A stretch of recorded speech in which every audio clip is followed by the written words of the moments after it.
Crianças, tudo bem com vocês? Hoje teremos uma aula de história, a expansão da colônia. E o tema da aula de hoje é sobre sociedade e cultura mineira.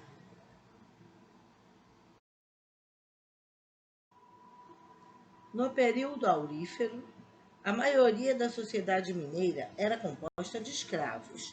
Além do trabalho nas minas, eles realizavam outras tarefas. Podiam trabalhar, por exemplo, como vendedores ambulantes na condição de escravos de ganho, que prestavam serviços a terceiros com a obrigação de entregar a seus proprietários a maior parte da renda desse trabalho.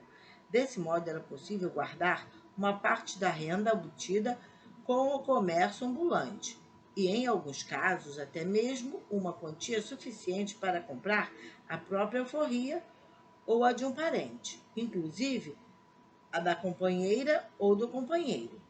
O mercado ambulante na região mineira era também espaço das mulheres, principalmente escravas e ex-escravas, as chamadas negras do tabuleiro.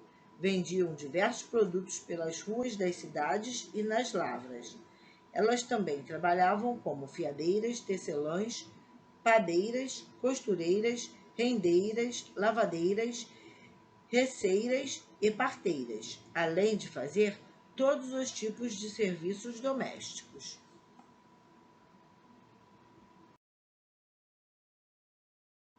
Os escravos. Para fazer o trabalho nos garimpos era utilizada a mão de obra escrava. Estima-se que eles chegaram a representar mais de 50% da população da região mineira. Foi a maior concentração de escravos registrada em toda a colônia durante o período em que era permitida essa atividade no Brasil. Cabiam aos escravos também as tarefas de transporte e construção de obras públicas como pontes, edifícios e chafarizes, à medida que as cidades surgiam. O trabalho nas minas foi descrito pelos viajantes que passaram pelo local como exaustivo e com alto risco de morte. Os escravos ficavam muitas horas com os pés mergulhados na água, sujeitos a doenças respiratórias, geralmente fatais. Além de passarem o dia trabalhando no rio, os mineradores transportavam o cascalho para as margens a fim de lavá-lo.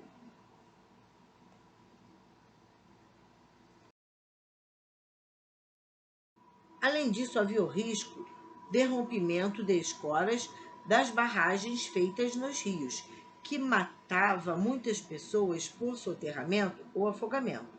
Segundo dados do período, os africanos escravizados não resistiam por muitos anos a esse trabalho tão pesado e insalubre.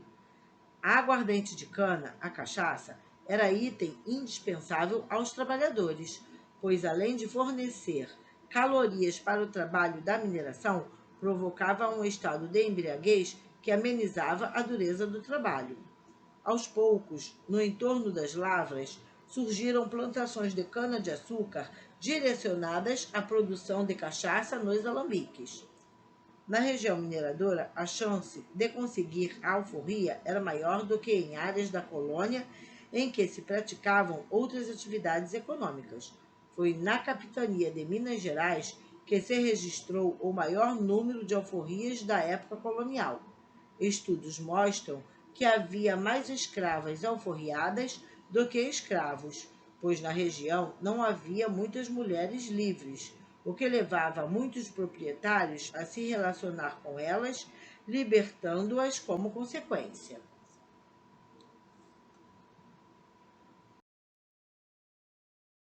Pessoas livres. Outras pessoas, nem todas ligadas diretamente à exploração aurífera, faziam parte da sociedade mineira. Clérigos, advogados, comerciantes, artesãos, vendedores ambulantes, mascates, intelectuais, militares e outros profissionais que davam suporte aos setores essenciais para o desenvolvimento das vilas e cidades recém-formadas. Nas minas havia muitos trabalhadores livres que atuavam como garimpeiros, faiscadores, roceiros e biscateiros. .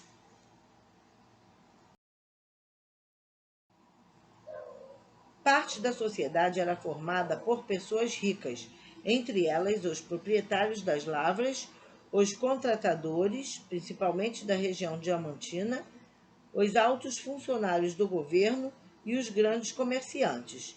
Muitos dos comerciantes enriquecidos eram antigos tropeiros que prosperaram com a venda de gado e produtos manufaturados não fabricados na região. Era uma sociedade mais diversificada do que a formada no Nordeste, ao redor dos engenhos, mas mantinha a característica da divisão entre senhores e escravos.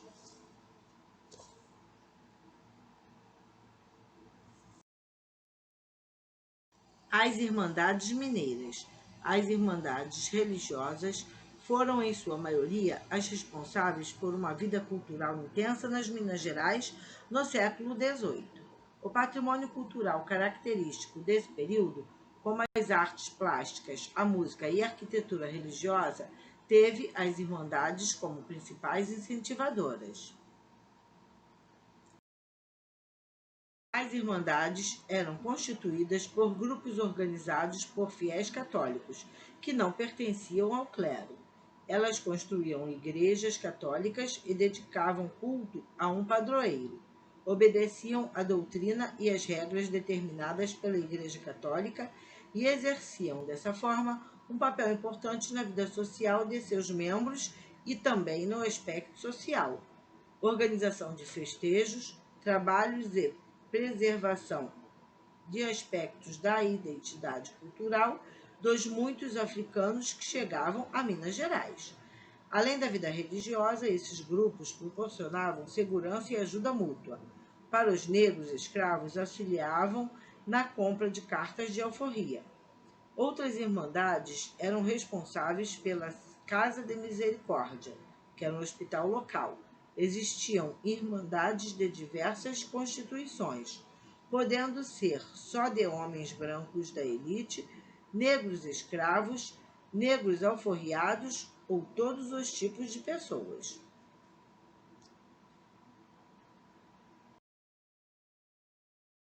A arte barroca. A arte colonial na região mineira caracterizou-se pelo barroco. Com caráter didático, esse estilo constituía, na Europa, a arte da Contra-Reforma, que expressava os fundamentos da fé católica por meio das construções, pinturas e esculturas que difundiam e enalteciam a religiosidade. Em razão da reforma protestante, o barroco caracterizou-se por ser uma arte exuberante, cujo objetivo era aguçar os sentidos, enaltecer o divino e, por fim, maravilhar a alma dos fiéis.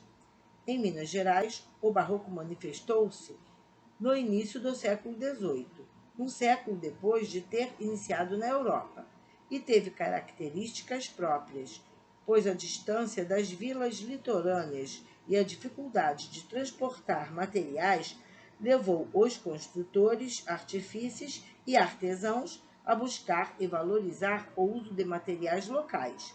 Isso deu ao barroco mineiro uma feição regional singular.